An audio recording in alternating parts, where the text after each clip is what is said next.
ఓం నమో నారాయణాయ. అందరికీ నమస్కారం. మనం గుడికి వెళ్ళినప్పుడు, హోమం చేసేటప్పుడు, కళ్యాణము, శ్రాద్ధకర్మలు చేసేటప్పుడు మనల్ని గోత్రనామాలు అడుగుతారు.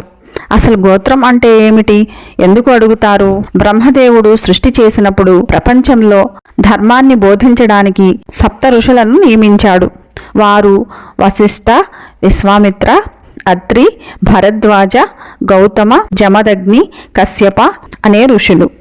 అంటే మన హిందూ సాంప్రదాయంలో ప్రతి మనిషి ఒక మహర్షి సంతానముగా పరిగణించబడతాడు. మనం ఆ మహర్షిని స్మరించి మన పితృదేవతల సాక్షిగా నేను ఈ ఋషి వంశానికి చెందినవాడిని అని చెప్పడం, మన గోత్రనామాన్ని చెప్పడం. అంటే కొన్ని గోత్రాలు లేవు కదా ఈ సప్త ఋషులలో అని అనుకుంటాం కదా. అయితే కాలక్రమంలో మన సప్త మహర్షులు, వారి శిష్యులు, తర్వాత వారి శిష్యులు, ఇలా ఉపవంశాలు, రాజవంశాలు, ఉపగోత్రాలు ఏర్పడ్డాయి.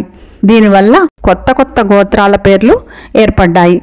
అందుకే కొన్ని డైరెక్ట్గా మహర్షి పేరు ఉండవు. ఒకవేళ ఎవరికైనా గోత్రనామం తెలియకపోతే కంగారు పడాల్సిన అవసరం లేదు. మనం ఏ కార్యక్రమం చేసినా భక్తి శ్రద్ధతో చేస్తే దానిని భగవంతుడు తప్పకుండా స్వీకరిస్తాడు.